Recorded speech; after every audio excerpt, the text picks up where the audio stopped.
Hello everyone, इस video में मैं आपके लिए क्लास 11 स्टैंडर्ड के फाइनल एग्ज़ाम जो हो रहे हैं फिज़िक्स पेपर का के बारे में डिस्कशन कर दूंगा और क्या क्या इम्पोर्टेंट क्वेश्चंस है हर चैप्टर से जो आपको करने ही चाहिए वो आपको बता दूंगा।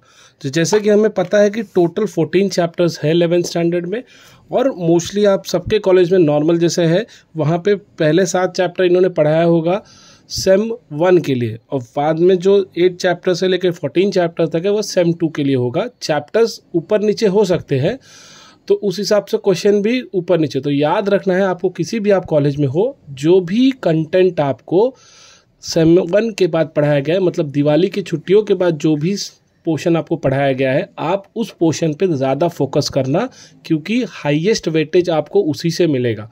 बोर्ड का ये पैटर्न होता है कि जो फर्स्ट सेमेस्टर तक का पोर्शन होता है उसका 20% आता है आइडियली, और जो फर्स्ट सेमेस्टर के बाद का पोर्शन होता है फाइनल तक जो पढ़ाया जाता है उसका 80% आएगा। पेपर जब भी टीचर सेट करता है वो ये देख के सेट करता है कि सेम 1 तक के जो भी पोर्शन है उसको ऑब्जेक्टिव्स में रखे, मतलब जैसे कि 1 सेंटेंस हो गया, MCQs हो गया, या कोई डेफिनेशन हो गया, या ज़्यादा से ज़्यादा कोई 2 मार्क का क्वेश्चन। और जो भी दिवाली के बाद का कंटेंट होता है उसे बेसिकली MCQs में भी रखा जाता है, ऑब्जेक्टिव में भी, और बड़े क्वेश्चंस में रखा जाता है जो कि आपका 3 मार्क का क्वेश्चन होता है, 4 मार्क का क्वेश्चन होता है। तो आप प्रिपेयर करने के पहले ये ज़्यादा फोकस करिएगा कि जो भी सेम 1 के बाद पढ़ाया गया है उसका ज़्यादा वेटेज आएगा। फॉर एग्जांपल आपका पेपर होता है 70 मार्क लेकिन विथ ऑप्शन आता है 98 मार्क्स, तो ये चीज़ आप अच्छे से ध्यान रखिएगा। जब भी 98 मार्क का पेपर आएगा विथ ऑप्शन, उसमें से एटलीस्ट 20 to 22 मार्क्स ये आपका जो भी है फर्स्ट सेम तक रहेगा, ठीक है। तो मेजॉरिटी आपके जो 60 to 70 मार्क का पेपर आएगा वो सेम 1 के बाद आएगा। तो इसीलिए अगर आपने सेम 1 के बाद के जो भी पोर्शन अच्छे से पढ़ लिए आपका अच्छा स्कोर आ जाएगा, ठीक है। आई होप आपको समझ में आ गया हो। अभी हम चालू करते हैं। तो पहला चैप्टर जैसे यूनिट एंड मेजरमेंट है, डायरेक्टली इसमें आपको याद रखना है फंडामेंटल क्वांटिटी, डिराइव क्वांटिटी, इसका definition. Fundamental quantity and derive quantity, इसका डेफिनेशन। कुछ कॉलेजेस में ये फंडामेंटल जो क्वांटिटीज़ का टेबल है ये पूछा जाता है 2 से 3 मार्क के लिए, ठीक है। तो जहाँ पे आपको लिखना होगा लेंथ, उसकी यूनिट क्या है मीटर, सिंबल क्या है m। अच्छे से ये पढ़ लेना। Fundamental quantity definition, derive quantity definition, derive unit definition, fundamental unit definition, और ये वाला टेबल आप कर लेना, ठीक है। उसके बाद आ जाते हैं सप्लीमेंट्री यूनिट से आपको कुछ नहीं आएगा, यहाँ पर भी कुछ नहीं आएगा। कन्वेंशंस ऑफ ऐसा यूनिट कुछ नहीं करना है अभी फ़िलहाल आपको, यहाँ पर भी लॉन्गर डिस्टेंस कुछ नहीं करना है। ये ऐसा नहीं है कि आ नहीं सकता, लेकिन बहुत कम चांसेस होता है यहाँ से कुछ आएगा आपको फाइनल एग्जाम के लिए, क्योंकि ये आपका जनरली पहले पढ़ा दिया गया है। मेजरमेंट ऑफ फ्रेम, अब यहाँ से जो डायमेंशन का टेबल है ये ऑब्जेक्टिव्स में 1 मार्क के लिए आता है, ठीक है।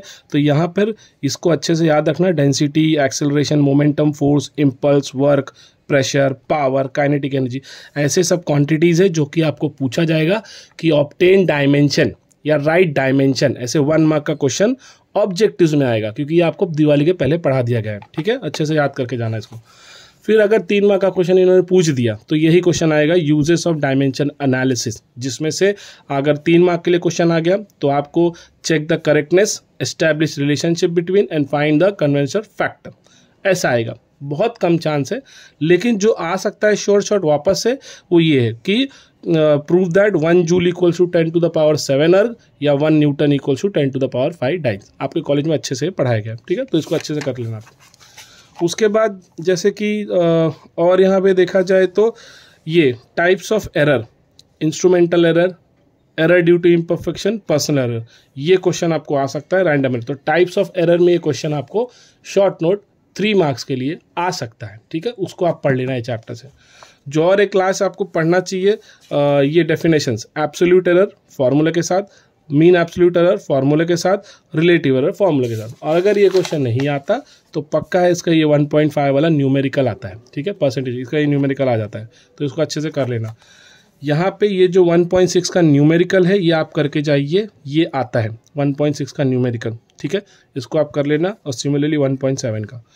उसके बाद डेफिनेशन ऑफ सिग्निफिकेंट फिगर, और उसका एक example, definition of significant figure and उसका एग्जाम्पल। देखो यहाँ पे दिया है rules for determining significant figure, इसको चारों अच्छे से आप रीड कर लेना, ठीक है। वैसे ही definition of order of magnitude और उसका एक एग्जाम्पल, जैसे अर्थ का ऑर्डर ऑफ मैग्नीट्यूड दिया है 6400 किलोमीटर, आपको उसको मीटर में कन्वर्ट कर देना है, ठीक है। और ऑर्डर ऑफ मैग्नीट्यूड के लिए कंडीशन याद रखना है, 0.5 से बड़ा होना चाहिए और 5 से छोटा होना चाहिए, ठीक, ये याद रखो। ये चैप्टर से आपको इतना ही कुछ क्वेश्चन करने हैं। न्यूमेरिकल्स आपके जो भी कॉलेज में पढ़ाया होगा उस पर डिपेंडेंट आप रखिए, ठीक है। और एक क्वेश्चन और कर लेना, ये ओम्स लॉ का एक्सपेरिमेंट वाला क्वेश्चन नंबर 8 और ये क्वेश्चन नंबर 6, ये थोड़ा इंपॉर्टेंट है, मोस्टली कॉलेजेस में ही पूछा जाता है, ठीक है। तो ये फर्स्ट चैप्टर हो गया। अब सेकंड चैप्टर पे चलते हैं, मैथमेटिकल मेथड। सीधा हम पॉइंट पे आते हैं। यहाँ पर जो triangle law of vector addition है, पेज नंबर 18 की बात कर रहा हूँ। Triangle law of vector addition 1 या 2 मार्क के लिए आ जाता है, ये भी आपके सेम 1 में ही पढ़ाया होगा, तो 1 या 2 मार्क के लिए triangle law of vector addition पढ़ लेना आप। उसके बाद directly law of parallelogram of vector, law of parallelogram of vector, ये 3 से 4 मार्क का क्वेश्चन आएगा, ठीक है। अच्छे से पढ़ना, डेफिनेशन भी देना है और स्टेटमेंट भी देना है, और इसको आपको प्रूफ करना है, इसको आपको यहाँ तक प्रूफ करना है, ठीक है, याद रखिएगा। उसके बाद अब जैसे ये क्वेश्चन है 2.4 का न्यूमेरिकल आप कर लो, काफ़ी सिंपल है। 2.5 का न्यूमेरिकल कर लो, और इसी से ओरिएंटेड आपके टेक्स्ट बुक में भी न्यूमेरिकल है, उसे आप करके जाइए, ठीक है। उसके बाद characteristics of scalar product 3 mark के लिए, characteristics of vector product 3 mark के लिए, बहुत इंपॉर्टेंट क्वेश्चन है। ये चैप्टर के 3 बहुत इंपॉर्टेंट क्वेश्चन यही है। Law of parallelogram of vector 4 mark के लिए, कैरेक्टरिस्टिक ऑफ वेक्टर कोई भी 6 पॉइंट 3 मार्क के लिए, कैरेक्टरिस्टिक ऑफ स्केलर कोई भी 6 पॉइंट 3 मार्क के लिए, बहुत इंपॉर्टेंट क्वेश्चन है, ठीक है। उसके बाद नीचे देखो एग्जाम्पल नंबर 2.7 है, ये क्वेश्चन इंपॉर्टेंट है, 2 मार्क के लिए न्यूमेरिकल। वैसे एग्जाम्पल नंबर 2.8 ये क्वेश्चन इंपॉर्टेंट है, और 2.7 और 2.8 ये दोनों क्वेश्चन इंपॉर्टेंट है, इसको अच्छे से करिएगा। फिर पेज नंबर 27 पर, पेज नंबर 27 पे जो कैलकस के फॉर्मूले दिए डिफरेंशिएशन के, ये फॉर्मूले अच्छे से कर लीजिए। अभी आप 12th में जाने ही वाले हो, वहाँ पर भी आपको पढ़ाया जाएगा डिफरेंशिएशन में। आपके जो 11th स्टैंडर्ड का मैथ्स है, मैथ्स 2 डिफरेंशिएशन चैप्टर, वहाँ पर भी ये पढ़ाया होगा, लेकिन ये कैलकस आप करके जाइए, बहुत इंपॉर्टेंट है। और इससे रिलेटेड जो एग्जाम्पल 2.110 ये आप करके जाइए, ठीक है। डिफरेंशिएशन का फॉर्मूला बहुत इंपॉर्टेंट है। उसके बाद यहाँ पे ऐसे ही इंटीग्रेशन का भी फॉर्मूला है, पेज नंबर 28 पे, ये 5 फॉर्मूले आप करके जाइए, इससे रिलेटेड न्यूमेरिकल आ सकता है, जैसे एग्जाम्पल नंबर 2.11 दिया है, ठीक। अब यहाँ पर आपको करना क्या चाहिए, ये न्यूमेरिकल नंबर 2 का 2, फिर ऐसे ही यहाँ पर फर्स्ट और सेकंड, और फिर उसी तरह फिर 4th और 5 मस्ट डू करना है आपको, 6 भी इंपॉर्टेंट और 7 भी इंपॉर्टेंट, तो अच्छे से, क्योंकि 12th के रिलेटिव से बहुत इंपॉर्टेंट है, ठीक है। ऐसे करेंगे आप करके जाना है। फिर मोशन इन प्लेन में डायरेक्टली आ जाइए, यहाँ पर आप डेफिनेशन पढ़ के जाइए, किसके, इसके average speed, average velocity, instantaneous speed और इंस्टेंटेनियस वेलोसिटी, सिर्फ डेफिनेशन 1-1 मार्क के लिए आ सकता है, ठीक है। उसके बाद कुछ कॉलेज में ग्राफ पूछा जाता है, अगर आपके यहाँ बताया गया आपके टीचर ने ग्राफ तभी आप करिए, ये 3-4 ग्राफ, नहीं तो नहीं करिए, ठीक है। डायरेक्टली आ जाते हैं। उसके बाद आपको इम्पोर्टेंट क्वेश्चन, प्रोजेक्टाइल मोशन का डेफिनेशन आप पढ़ के जाइए। प्रोजेक्टाइल मोशन का डेफिनेशन पेज नंबर 39 पर है। और उसके बाद यहाँ पर क्वेश्चन आएगा, पहले time of flight, maximum height, ठीक है, रेंज, इसके डेरिवेशन, मैं फिर से बोल रहा हूँ, टाइम ऑफ फ्लाइट का डेरिवेशन 3 से 2 मार्क के लिए आता है। वैसे ही रेंज का डेरिवेशन 3 से 2 मार्क के लिए आता है। वैसे ही मैक्सिमम हॉरिजॉन्टल रेंज, इसके तीनों के डेरिवेशन 2-2 मार्क के लिए आता है, आपके टीचर ने कराया होगा, उसके लिए यही डायग्राम कंपलसरी है। एक ही सब मेथड है सबको, ठीक है। मैंने यूट्यूब पे ऑलरेडी वीडियो इसके पढ़ाए हुए हैं, आप पीछे चले जाओगे तो आपको वीडियोज़ में सब मिल जाएगा, हर चैप्टर का मैं बता रहा हूँ, सब मैंने पढ़ाया हुआ है, यूट्यूब पर डाला हुआ है, और नोट्स भी डाले हैं, नोट्स तो आपको वहाँ से मिल जाएगा। उसके बाद डायरेक्टली सब जो बहुत इंपॉर्टेंट चैप्टर इस टॉपिक है इस क्वेश्चन चैप्टर का, उसका नाम है equation for motion of projectile, ठीक है। ये बहुत बहुत इंपॉर्टेंट, जैसे कि ट्राइजेक्टरी ऑफ प्रोजेक्टाइल इज पैराबोला, इससे भी पूछा जाता है, तो ये डेरिवेशन आप करके जाइए, 3 मार्क के लिए मस्ट डू क्वेश्चन है, अगर ये बाद में डाला था। यूनिफॉर्म सर्कुलर मोशन का डेफिनेशन बहुत इंपॉर्टेंट है, क्योंकि 12th में भी आपको फर्स्ट चैप्टर में ही मिलने वाला है। उसके बाद हम आ जाते हैं एक्सप्रेशन फॉर सेंट्रीपिटल एक्सेलरेशन, ये भी 12th का क्वेश्चन है, तो इसको वापस 11th में भी इन्होंने रखा है तो ये पूछा जाएगा, ठीक है, इंपॉर्टेंट क्वेश्चन है। यहाँ तक एक्सेलरेशन का इक्वेशन यहाँ तक आपको करना है, ठीक है। उसके बाद conical pendulum, very very important again, क्योंकि ये भी 12th में है वापस रोटेशनल डायनामिक्स में, ये करके जाइए यहाँ तक 3 मार्क के लिए, ठीक है, विद डायग्राम या डेफिनेशन के साथ आया तो 4 मार्क के लिए। तो ये कुछ 4-5 क्वेश्चन है, फिर से बोल देता हूँ, time of flight, range, maximum height, उसके बाद सेंट्रीपिटल एक्सेलरेशन का इक्वेशन, कोनिकल पेंडुलम और show that path of projectile is parabola. ये 6 क्वेश्चन मैं फिर से बता दे रहा हूँ, इंपॉर्टेंट है, कर दिए। वैसे ही न्यूमेरिकल में एक ये कर लीजिए आप, एग्जाम्पल नंबर 3.8, इससे रिलेटेड न्यूमेरिकल आपको कर लेना चाहिए, ठीक है। आ जाते हैं लॉज ऑफ मोशन, काफ़ी बड़ा चैप्टर है, ठीक है, इसमें से सब कुछ आपको नहीं करना है। अगेन न्यूटन्स फर्स्ट लॉ करिए, उसका इंपॉर्टेंस करिए, ठीक है। वैसे ही न्यूटन्स का second law important, third law और इंपॉर्टेंट, ये कर लीजिए आप। यहाँ पे आपको डिफरेंस बिटवीन आएगा, difference between inertial frame and non inertial frame, अच्छे से याद रखिए, डिफरेंस बिटवीन करिए आप। उसके बाद fundamental forces in nature and हम यहाँ पे टाइप्स ऑफ फोर्सेस में आपको electromagnetic force, gravitational force, weak nuclear force, strong nuclear force, ठीक है, वीक न्यूक्लियर फोर्स, स्ट्रॉन्ग, इसके आपको सिर्फ और सिर्फ प्रॉपर्टीज पढ़ने हैं। क्या पढ़ना है? Properties.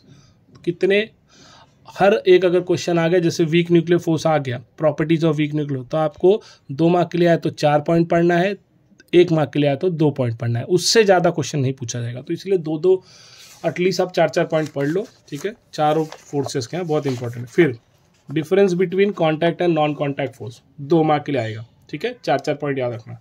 Difference between real and pseudo force, 4 point लिखना है, 2-2 मार्क के लिए, इंपॉर्टेंट क्वेश्चन है। और उसके बाद conservative force and non conservative force, 2-2 mark के लिए अगेन डिफरेंस बिटवीन आएगा, ठीक है। ये न्यूमेरिकल एग्जाम्पल नंबर 4.4 इंपॉर्टेंट है, कर लेना आप, ठीक है, इसको करिए, आपको पढ़ाया हो गया तो कर लीजिए। उसके बाद देखा जाए तो डायरेक्टली आपको यहाँ पर आना है, इंपॉर्टेंट है, definition of elastic collision and in elastic collision, इसका डेफिनेशन आप पढ़ लीजिएगा। फिर आएगा आपको define coefficient of restitution and derive इस इक्वेशन, तो ये तो डेफिनेशन हो गया, और ये देखो ये डेफिनेशन है, उसका फॉर्मूला, और डेराइव कहाँ से आएगा? यहाँ पे, during a head on collision. तो आपको ये पूरा ये ऐसे क्वेश्चन में आएगा यहाँ तक, ठीक है। इसका डेरिवेशन मैंने कराया भी है, नोट्स में भी रखा हुआ है, आपको अपलोड किया भी है, ठीक है। उसके बाद इसी में एक आ सकता है कि obtain expression for final velocities during a head on collision, तो यही डेरिवेशन कंटिन्यू करना है। उसी में आपको ये जो वैल्यूज़ है ना, ये एक बार V1 डालना है, एक बार V2 डालना है, तो आपको करस्पॉन्डिंगली V1 मिल जाएगा और V2 मिल जाएगा, ठीक है। 4 मार्क का बहुत इंपॉर्टेंट क्वेश्चन है ये चैप्टर का। कुछ कॉलेज में लॉस इन काइनेटिक एनर्जी भी कराया गया होगा, तो आपको ये डेराइव करना है, लेकिन मुझे नहीं लगता कॉलेज में भी कराया जाता है, इन लोग नहीं करते। उसके बाद आपको इम्पल्स का डेफिनेशन और उसका फॉर्मूला, ठीक है, कर लेना, ये जे, ठीक है, F/T। अब आगे देखा जाए तो यहाँ पर मोमेंट ऑफ फोर्स और टॉर्क, इसका आप डेफिनेशन करके जाना फॉर्मूले के साथ, और ये difference between moment of force end moment of couple, 4-4 point पढ़ लेना, ठीक है। उसके बाद टाइप्स ऑफ इक्विलिब्रियम में आपको मैकेनिकल इक्विलिब्रियम का डेफिनेशन पढ़ना है, ठीक है। फिर उसके बाद stable equilibrium, unstable equilibrium, neutral equilibrium, उसका डेफिनेशन पढ़ना है, ठीक है। अब क्या करना है यहाँ से, definition of centre of mass with formula अच्छे से पढ़ लेना, और वैसे ही definition of centre of gravity, बाकी कुछ ना। और कुछ कॉलेजेस में क्योंकि एनसीईआरटी पढ़ाते हैं, तो जेई वालों जो रहते हैं उनको बताया जाता है क्या सेंटर ऑफ मास का अगर आपके कॉलेज में पढ़ाया गया है, तभी इसके 6 पॉइंट पढ़ लेना 3 मार्क के लिए, ज़्यादा इन लोग 2 मार्क के लिए ही पूछने वाले, तो 4 पॉइंट आप पढ़ लेना सेंटर ऑफ मास का, अगर आपके कॉलेज में पढ़ाया गया है तो, ठीक है, या बताया गया वो करना है भाई। वैसे न्यूमेरिकल देखिए, मैं तो बोलूँगा ये चैप्टर के आप डेफिनेटली स्किप ही करना, बहुत बड़े हैं, जेई ओरिएंटेड है, नीट ओरिएंटेड है, तो उसकी जगह पे आप बाकी कुछ ऑप्शन में अटेम्प्ट कर सकते हो, ठीक है। उसके बाद ग्रेविटेशन चैप्टर आ जाओ, आपके 10th स्टैंडर्ड का मिलता जुलता चैप्टर था। सबसे पहला इंपॉर्टेंट क्वेश्चन अगेन जैसे 10th में था, केपलर के तीनों लॉ का डेफिनेशन आपको पढ़ना है बस, ठीक है। उसके बाद ये वाला क्वेश्चन एग्जाम्पल नंबर 5.1 ये करके जाओ आप, ठीक है। अगर आपके कॉलेज में कराया गया, दोनों कंडीशन नहीं आएगा, कोई भी एक आएगा, 2 मार्क के लिए, 3 मार्क के लिए। उसके बाद न्यूटन्स लॉ ऑफ ग्रेविटेशन भी पढ़ लेना भाई, क्योंकि आपको ऑलरेडी 10th में पढ़ाया गया है, तो वापस 11th में पूछा जा सकता है। अब यहाँ से आपको डायरेक्ट कुछ नहीं पूछा जाएगा, आप डायरेक्टली इस न्यूमेरिकल पे आ जाना। एग्जाम्पल नंबर 5.4 इंपॉर्टेंट है, कर लीजिएगा। उसके बाद वेरी वेरी इंपॉर्टेंट जो है चैप्टर से variation of g with altitude, उसके बाद variation of g with depth, ये दोनों क्वेश्चन आप कर जाना, ठीक है, दोनों इंपॉर्टेंट है। और ये एग्जाम्पल नंबर 5.7 ये भी कर लेना, ठीक है, दोनों इंपॉर्टेंट है। और एग्जाम्पल नंबर 5.7 इस चैप्टर का सबसे बड़ा इंपॉर्टेंट क्वेश्चन है, जो कि 3 मार्क के लिए आ सकता है। उसके बाद कहीं कहीं ये ग्राफ पूछा जाता है, ठीक है, 2 मार्क के लिए ग्राफ पूछा जाता है, पेज नंबर 88 पे, तो इसको देख लेना। फिर उसके बाद डायरेक्टली आप आ जाओ बाइंडिंग एनर्जी, हाँ ये रहा। उसके बाद आप एस्केप वेलोसिटी पे आ जाओ, ऐसे पूछा गया define escape velocity, obtain it's equation, 3 mark के लिए। तो definition of escape velocity 1 mark का और 2 मार्क का ये प्रूफ करने, तो ऐसा 3 मार्क का क्वेश्चन आएगा। कम्युनिकेशन सैटेलाइट का डेफिनेशन आ सकता है 1 मार्क के लिए, ठीक है। उसके बाद ये various possible orbits depending on the value, ये डायग्राम आ सकता है, ठीक है। फिर define critical speed and obtain it's equation, again 3 mark के लिए। फिर वैसे ही यहाँ पर ये वाला क्वेश्चन 5.9 ये वाला न्यूमेरिकल टीचर्स पढ़ाते हैं कुछ कुछ कॉलेजेस में, क्योंकि ये जेई और नीट में आ चुका है प्रूफ करने के लिए, ठीक है। फिर डायरेक्टली आप टाइम पीरियड ऑफ सैटेलाइट आ जाइए, ये डेराइव आपको करना है 3 मार्क के लिए, ठीक है, टाइम पीरियड ऑफ सैटेलाइट। और टाइम पीरियड ऑफ सैटेलाइट पे ये न्यूमेरिकल 5.9 ये करके जाना चाहिए आपको। और ये 5.10 ये भी बोर्ड, ये भी जेई में आ चुका है। और लास्ट बाइंडिंग एनर्जी, उसका डेफिनेशन, ये चैप्टर में काफ़ी भाई डेरिवेशन है, मैं फिर से बोल दे रहा हूँ, क्वेश्चन भी बहुत है। अगर आप इसको दिवाली के पहले आया होगा तो इसमें से ज़्यादातर आप 2-2 मार्क के ही क्वेश्चन करीजिएगा, जैसे केप्लर्स लॉ हो गया, न्यूटन्स लॉ ऑफ ग्रेविटेशन हो गया, define binding energy, define critical speed, define communication satellite, ऐसे क्वेश्चन करना। लेकिन अगर दिवाली के बाद आया है, सेम 2 में आप पढ़ रहे हो, तो भाई डेरिवेशन आप करके जाना, ठीक है। उसके बाद आ जाइए मैकेनिकल प्रॉपर्टी ऑफ सॉलिड्स, इसके भी मैंने नोट्स बनाए हैं, अच्छा काफ़ी नोट्स बनाया, बच्चे ने काफ़ी अच्छा रिस्पॉन्स दिया है, क्योंकि उसमें मैंने एकदम कंसाइज करके जितना पढ़ना है उतना ही रखा है, ठीक है। तो यहाँ पर डिफॉर्मेशन का डेफिनेशन 1 मार्क के लिए आपको पढ़ना है। उसके बाद directly definition of stress, definition of strain, सिर्फ स्ट्रेस और स्ट्रेन, हाँ ऐसा अगर स्ट्रेस का डेफिनेशन है, डेफिनेशन उसका फॉर्मूला, ठीक है, उसकी यूनिट भी और डायमेंशन याद रखो, 2 मार्क के लिए आया। तो उसके बाद क्या क्वेश्चन आ सकता है, ये definition of tensile stress, volume stress, ये तो आप पढ़ के ही रखिएगा, 1-1 मार्क के लिए आ सकता है। Hooke's law very very important, ठीक है। अब ये जो है 2 मार्क में अगर आया तो यंग्स मॉडुलस, बल्क मॉडुलस और modulus of rigidity, Poisson's ratio, ये तीनों क्वेश्चन 2-2 मार्क के लिए बहुत इंपॉर्टेंट है। यंग्स मॉडुलस आपको पढ़ना है, फिर आपको यंग्स मॉडुलस का ये फॉर्मूला यहाँ तक और उसका यूनिट और डायमेंशन, ठीक है। और हाँ इसके रिलेटेड ये न्यूमेरिकल कर लेना आप। उसी तरह देखो यहाँ पर भी, और उसके बाद वाला भी न्यूमेरिकल है, फिर से बता दे रहा हूँ, 6.2 भी। अब उसके बाद देखो अगेन बल्क मॉडुलस है, तो बल्क मॉडुलस का डेफिनेशन, ये पूरा फॉर्मूला, उसका डायमेंशन और ये ऐसा यूनिट, वैसे ही इसका भी है न्यूमेरिकल। और ये भी कभी कभी 1 मार्क में ये आ जाता है, कंप्रेसिबिलिटी इज डिफाइन एज, तो रेसिप्रोकल ऑफ किसका होता है, बल्क मॉडुलस। वैसे ही मॉडुलस ऑफ रिजिडिटी का डेफिनेशन, उसका ये, ठीक है, फॉर्मूला ऐसा यूनिट वैसे, और उसका ये वाला न्यूमेरिकल। फिर वैसे ही पॉइजन्स रेशियो का डेफिनेशन, ठीक है, और ये, तो ये सब क्वेश्चंस है जो कि इंपॉर्टेंट है, बहुत बहुत इंपॉर्टेंट है तीनों, बहुत Young's modulus, bulk modulus, modulus of rigidity, Poisson's ratio, और इसके जो न्यूमेरिकल्स में मार्क कर दिए वो। स्ट्रेस वर्सेस स्ट्रेन कर्व अच्छे से पढ़ के जाइए, 3 मार्क के लिए पूछा जाता है, कभी कभी 2 मार्क के लिए, तो 2 मार्क के लिए पूछा जाएगा तो सिर्फ डायग्राम बनाए, लेकिन 3 मार्क के तो आपको एक्सप्लेन करना पड़ेगा। मैंने नोट्स में ऑलरेडी डाला हुआ है, आप वहाँ से नोट्स देख सकते हो, फिर भी आपको यहाँ तक लिखना होगा, जिसके अंदर ब्रिटेल, डक्टाइल सब मेंशन करना है, ठीक है। फिर इलेक्ट्रिक एनर्जी, स्ट्रेन एनर्जी, बहुत बहुत बहुत इंपॉर्टेंट डेरिवेशन, क्योंकि एक ही डेरिवेशन उसको करो आप अच्छे से। ये 4 मार्क के लिए पूछा जाता है, define strain energy and prove that it is equals to half into load into extension, या आगे इसको और बढ़ा दिया तो ऐसे पूछो, prove that it is equals to strain energy per unit volume is equals to half into stress into strain, यहाँ तक ऐसा पूछा जाता है, ठीक है। तो ये चैप्टर का यही एक डेरिवेशन है, अच्छे से कर लो। फिर यहाँ पे हार्डनेस होगा, खाली रीड करो आप। हाँ यहाँ पर आपको फ्रिक्शन में क्या करना है, लॉज ऑफ स्टैटिक फ्रिक्शन, ये रहा laws of static friction important है, आप ये तीनों पॉइंट अच्छे से पढ़ लेना, 2 मार्क के लिए आता है, उसका ये न्यूमेरिकल। वैसे ही लॉज ऑफ काइनेटिक फ्रिक्शन, और उस काइनेटिक फ्रिक्शन पढ़ लेना। फिर advantage of friction, disadvantage of friction, ठीक है, ये दो पॉइंट पढ़ लेना, advantage and disadvantage of friction, दो पॉइंट पढ़ लेना। उसके बाद आते हैं थर्मल प्रॉपर्टीज पे। थर्मल प्रॉपर्टी पे आप डायरेक्ट यहाँ पर आइए, मेजरमेंट ऑफ टेम्परेचर के अंदर ये फ़ारेनहाइट स्केल का ये फॉर्मूला आपको क्या दिया जाएगा, हो सकता है आपको ना डिग्री में वैल्यू दे दी, मतलब 50 डिग्री दे दे और पूछे what will be it's value in Fahrenheit, तो आपको बताना। तो फॉर्मूला देखो, हाँ ये न्यूमेरिकल, ये रहा पीछे नीचे, ये दोनों न्यूमेरिकल करके जाओ, बहुत इंपॉर्टेंट है, ऐसे ही आपको पूछा जाएगा, ठीक है। तो ये दोनों इसमें पहला करना है आपको।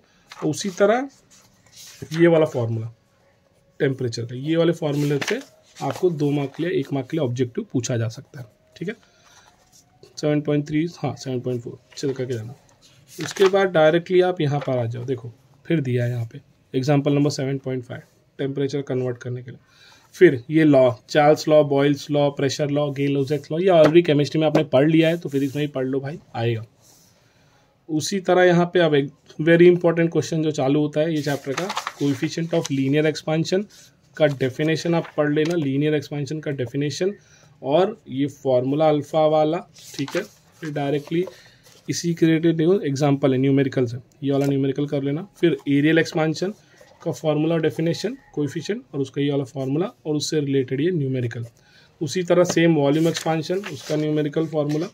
अब डायरेक्ट जो 2 मार्क का डेरिवेशन आएगा, मतलब जो डेरिवेशन बोल सकते हो, relation between alpha and beta, very very important, ये चैप्टर से relation between alpha and gamma, very very important. ये दोनों डेरिवेशन आप करके जाओ, ठीक है। 3-3 मार्क में भी आता है या 2-2 मार्क में भी आता है।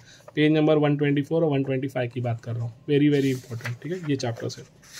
फिर और जो ये चैप्टर से इंपॉर्टेंट है, ये definition, principal specific heat, molar specific heat at constant volume and constant pressure, 4 definition है पेज नंबर 126 पे यहाँ तक, पेज नंबर 27 के यहाँ तक। वेरी वेरी इंपॉर्टेंट, जितना इंपॉर्टेंट डेरिवेशन है उतना ही इंपॉर्टेंट ये डेफिनेशन है, अच्छे से पढ़ के जाना।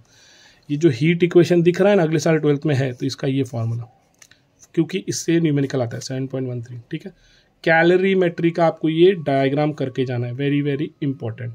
थर्मल कैपेसिटी का फॉर्मूला, उससे रिलेटेड न्यूमेरिकल। यहाँ पे आपको कुछ नहीं करना है, ये भी आपको कुछ नहीं करना है, ठीक है।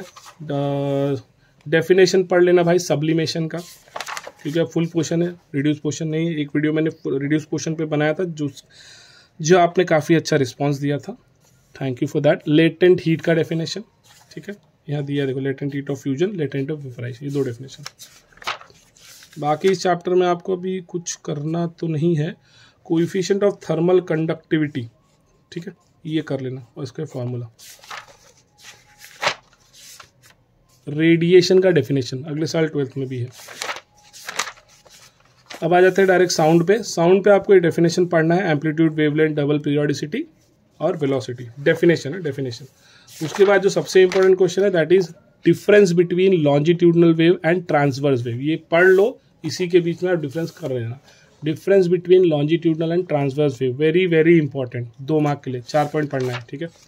फिर डायरेक्टली आ जाओ Newton's formula for velocity of sound, जो कि आपको यहाँ तक इसके बारे में लिखना है कि न्यूटन क्यों फेल हुआ, मतलब न्यूटन ने क्या प्रिडिक्ट किया था, उसके वजह से कितनी वैल्यू आई, जो कि 332 होनी चाहिए थी, लेकिन 16% का क्या आया, डिफरेंस आ गया। तो उसको करेक्ट किसने किया, उसको लैपलेस ने करके, लैपलेस करेक्शन टू इट। तो लैपलेस ने क्या बताया कि ये क्या नहीं होके, न्यूटन ने जो बताया ये नहीं, बल्कि ये है, फास्ट प्रोसेस है, और ये वही वापस देखो सब वही है, बस यहाँ गामा फैक्टर इंक्लूड हो गया, तो इसलिए वैल्यू आ गया 332 which was mere perfect to experimental value, इसलिए लैपलेस ने करेक्ट किया। तो ऐसे क्वेश्चन आता है, what is Newton's formula and how Laplace corrected. तो 3 मार्क के लिए वेरी वेरी वेरी इंपॉर्टेंट ये चैप्टर से क्वेश्चन। अब उसके बाद आपको यहाँ पर इको का डेफिनेशन पढ़ना है, रिवर्बरेशन का डेफिनेशन, एकॉस्टिक का डेफिनेशन, ठीक है, याद रखो, और ये वाला न्यूमेरिकल कर लेना। उसके बाद आपको एप्लीकेशन एकॉस्टिक का ना, एप्लीकेशन कोई भी 2 पॉइंट याद रखो, एप्लीकेशन ऑफ एकॉस्टिक कोई भी 2 पॉइंट। फिर डॉपलर इफेक्ट का डेफिनेशन 1 मार्क के लिए पढ़ लेना, और डॉपलर इफेक्ट के लिए आपको ये प्रूफ करने आएगा, यहाँ तक ये प्रूफ करना, ठीक है, दोनों एक जैसे ही है। देखो ये वाला source moving and listener stationary, ये 4 मार्क के लिए आ सकता है, या तो listener approaching a stationary source, ठीक है, दोनों में से क्वेश्चन आ सकता है। अगर आपके कॉलेज में पढ़ाया गया भाई करो, मैंने पढ़ाया मेरे कॉलेज में तो मैं इसको पूछता हूँ, ठीक है, तो आप ये इसको अच्छे से कर लेना, दोनों लगभग सेम ही है। और उसके बाद अब आ जाओ ऑप्टिक्स में, काफ़ी बड़ा चैप्टर है, रिपीटेड है ऑलरेडी, इसके कंटेंट 12th के 11th के 10th के बहुत कंटेंट वापस रिपीटेड है। Laws of reflection, laws of refraction, ये आपको अच्छे से करना है। एक टेबल ये वाला कंडीशन पढ़ लेना, इससे न्यूमेरिकल आ सकता है या ऑब्जेक्टिव आ सकता है, ठीक है, इमेज बताने के लिए कौन सा इमेज कितने में। डायरेक्टली अब हम पॉइंट पर आते हैं, optical fibre, application of internal, total internal reflection आप डेफिनेशन पढ़ लेना और उसके अंदर आप ऑप्टिकल फाइबर, ठीक है, और यहाँ पे दिया advantage of optical fibre, 4 point पढ़ना है, 2 मार्क के लिए आएगा, ठीक है, इंपॉर्टेंट है। कभी कभी आ जाता है कि ऑप्टिकल फाइबर का कंस्ट्रक्शन बताओ, ठीक है, तो भी 2 मार्क के लिए, तो ऑप्टिकल फाइबर से रिलेटेड क्वेश्चन आ सकता है, वेरी इंपॉर्टेंट, पढ़ के जाना है। फिर refraction at a single curve surface, 3 mark के लिए डेरिवेशन आएगा, ये डायग्राम आपको बनाना है और यहाँ तक, ठीक है, very important, refraction at single curve surface. फिर वैसे ही डेराइव लेंस मेकर इक्वेशन, ये 3 मार्क के लिए ये डायग्राम बनाना है और उसको यहाँ तक आपको प्रूव करना है, वेरी इंपॉर्टेंट क्वेश्चन, ठीक है, याद रखिए। फिर उसी के बाद आपको एक और डेरिवेशन है जो कि वेरी वेरी इंपॉर्टेंट है ये चैप्टर से, जिसका नाम है डेराइव प्रिज्म फार्मूला। ये डायग्राम बनाना है यहाँ तक, फिर इसको यहाँ से यहाँ तक लिखना है, n equals to sine A plus delta m by 2 sine A by 2, ये भी मैंने पढ़ाया हुआ है, डेरिवेशन नोट्स में भी दिया, तो ये इंपॉर्टेंट क्वेश्चन है, derive equation for prism formula, ठीक है, वेरी वेरी इंपॉर्टेंट क्वेश्चन। और ये चैप्टर, ये 3 ही डेरिवेशन आप करके जाइए, बहुत बहुत इंपॉर्टेंट है। Rainbow, short note on rainbow आप पढ़ लेना, शॉर्ट नोट ऑन रेनबो, या ऐसे भी आ सकता है, what is primary rainbow, what is secondary rainbow, short note on rainbow आप पढ़ लो। फिर आगे आपको ये क्वेश्चन आपको नहीं कराएगा, क्रोमेटिक ऑब्जर्वेशन कोई कोई कॉलेजेस में ही कराया गया है, तो ये डेरिवेशन आपको करना चाहिए, अगर आपके यहाँ कराया गया है तो, मोस्टली नहीं कराते हैं क्योंकि बहुत बड़ा होता है, 12th में कोई रिलेटेड ही नहीं है, इसलिए बच्चे नहीं करते। और यहाँ से आप खाली फॉर्मूला पढ़ लो, ट्रैवलिंग माइक्रोस्कोप का और टेलीस्कोप का, कंपाउंड माइक्रोस्कोप का एक डायग्राम करके जाओ, वेरी इंपॉर्टेंट है, और उसका एक फॉर्मूला याद रखना। वैसे ही टेलीस्कोप का आप डायग्राम करके जाओ, 2 मार्क के लिए आ सकता है, और उसका फॉर्मूला, ठीक है।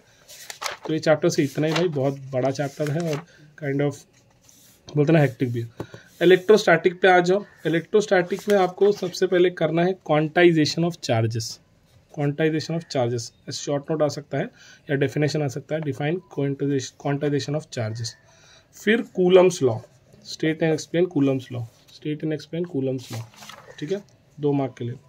उसके बाद आपको क्या पढ़ना है यहाँ पर, Coulomb's law in vector form, जो कि कुछ कुछ कॉलेजेस में पूछा जाता है, 1 मार्क के लिए, ठीक है, सिर्फ लिखना होता है। फिर आप आ जाओ यहाँ पर, इलेक्ट्रिक फील्ड दिख रहा है, इलेक्ट्रिक फील्ड का डेफिनेशन, इलेक्ट्रिक फील्ड इंटेंसिटी का डेफिनेशन, उसका फॉर्मूला, ठीक है, और उसका एसआई यूनिट, ये आपको करना है। फिर 2 मार्क के लिए ये करना है आपको, electric field intensity due to a point charge in material medium, ये 2 मार्क के लिए डेराइव करना है, ठीक है। Definition of uniform and non uniform electric field, 1-1 mark के लिए। प्रैक्टिकल वे ऑफ कैलकुलेटिंग का एक फॉर्मूला आपको याद रखना है, क्योंकि ये न्यूमेरिकल आपको इंपॉर्टेंट है, 10.5 का, ठीक है। उसके बाद ये 10.7 का न्यूमेरिकल आप करो, इंपॉर्टेंट है। फिर आ जाओ यहाँ पे जो बहुत बहुत इंपॉर्टेंट, जितना इंपॉर्टेंट कूलम्स लॉ है उतना ही इंपॉर्टेंट ये characteristic of electric lines of forces, कोई भी 6 पॉइंट आप पढ़ लो, 3 मार्क पे क्वेश्चन आ सकता है, बहुत सारे कॉलेज में दिवाली के बाद ही पढ़ाया जाता है, तो इसीलिए चैप्टर आपको हाईएस्ट वेटेज में रहेगा, तो यहाँ पे 3 मार्क के लिए आ सकता है, 6 पॉइंट पढ़ो। उसके बाद इलेक्ट्रिक फ्लक्स का डेफिनेशन पढ़ो और उसका ये फॉर्मूला, ठीक है।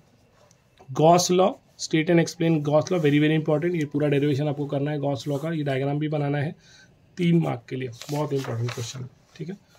उसके बाद आपको इलेक्ट्रिक डाइपोल का डेफिनेशन और फॉर्मूला, इलेक्ट्रिक डाइपोल का डेफिनेशन और formula, definition of polar molecule, definition of non polar molecule, दोनों पढ़ के जाओ, ठीक है, 12th में भी है इसलिए। फिर ये 10.9 वाला न्यूमेरिकल कर लेना भाई। अब electric field of a dipole along the axis, ये वाला derivation of electric field intensity at a point due to an electric dipole, 4 mark का इंपॉर्टेंट डेरिवेशन है ये चैप्टर से यहाँ तक, ठीक है। उसी बाद ये भी क्वेश्चन आ सकता है इक्वेटोरियल पॉइंट का, तो यहाँ तक आपको करना है, ओ सॉरी यहाँ तक, ठीक है। तो ये 2 क्वेश्चन आप करके जाओ, 3 और 4 मार्क, ये चैप्टर से सबसे बड़े बड़े क्वेश्चन है, 4-4 मार्क का। फिर से बता देता हूँ, Coulomb's law very important, electric field intensity का definition, formula and dimension 2 mark के लिए। फिर आपको polar and non polar molecular definition, electric dipole का definition, electric field intensity axis, और फिर इक्वेटर और गॉसेस लॉ। ठीक है, ये इंपॉर्टेंट क्वेश्चन है भाई। फिर definition of linear charge density, surface charge density, volume charge density, definition करके जाओ, मस्ट डू, और उसका फॉर्मूला। फिर आ जाते हैं इलेक्ट्रिक करंट थ्रू कंडक्टर्स में। यहाँ पे आपको पहले ये important question, relation between drift velocity and इसे क्या बोलते हैं हम लोग, जे को, ठीक है, करंट डेंसिटी बोलते हैं। ठीक है, relation between current density and drift velocity 2 mark का इंपॉर्टेंट क्वेश्चन है। उसका ये न्यूमेरिकल, आप ये वाला न्यूमेरिकल, एग्जाम्पल नंबर 11.2 ये वाला न्यूमेरिकल करना। ओम्स लॉ मुझे नहीं लगता पूछा जाता है। ठीक है, और यहाँ पे ये रिलेशन ऑफ डेंसिटी, ठीक है, रेजिस्टिविटी और वापस time period, average time period में रिलेशन, ये करके जाना 2 मार्क के लिए। फिर आपको ये देखो, ये question numerical number 11.14 and example number, ये करके जाना है। और फिर कलर कोड से आपको कोई भी एक वैल्यू दे दिया जाएगा, उसका आपको क्या निकालना है, रेजिस्टेंस निकालना है, कलर कोड का टेबल याद करके, जैसे एग्जाम्पल नंबर दिया, देखो एग्जाम्पल, ठीक है, ये करना आपके एक्सरसाइज में है, आपको करना चाहिए। फिर डायरेक्टली आ जाओ, स्पेसिफिक रेजिस्टेंस या रेजिस्टिविटी, ये आपको पूछा जाता है, आपने ऑलरेडी 10th में किया हुआ है, तो वापस आपको पूछा जाएगा डेफिनेशन, और उससे रिलेटेड ये वाला न्यूमेरिकल। ठीक है, कंडक्टिविटी का डेफिनेशन आ सकता है 1 मार्क के लिए। फिर variation of resistance with temperature के लिए आपको ये फॉर्मूला याद करना है, alpha equals to R minus R nought वाला, और ये न्यूमेरिकल। ठीक है,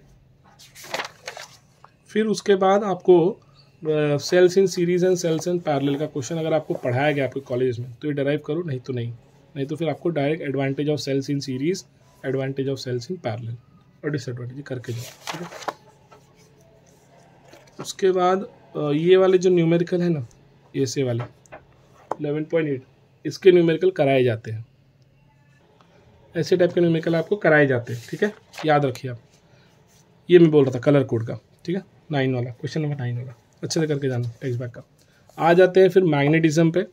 मैग्नेटिज्म में सबसे इंपॉर्टेंट पॉइंट वही वापस property of magnetic lines of forces, 4 property है, 2 मार्क के लिए पूछा जाता है। ठीक है, उसके बाद आपको यहाँ पर डेफिनेशन पढ़ना है मैग्नेटिक लेंथ का।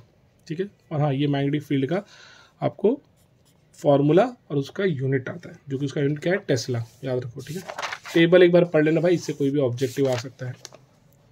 फिर ये वाला क्वेश्चन, ये वाला डेरिवेशन, ठीक है, B equals to √3 cos square theta plus 1 μ0/4 m/r³। आपके टीचर ने भी ये क्वेश्चन बताया हुआ है, इससे न्यूमेरिकल आता है, और मतलब डेरिवेशन आता है, और ये वाला न्यूमेरिकल 12.1 अच्छे से करके जाओ।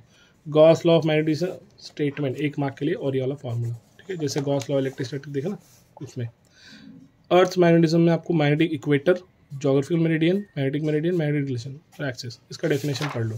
ठीक है, फिर वैसे ही यहाँ पर आपको ये वाला न्यूमेरिकल करके जाना चाहिए 12.2 का।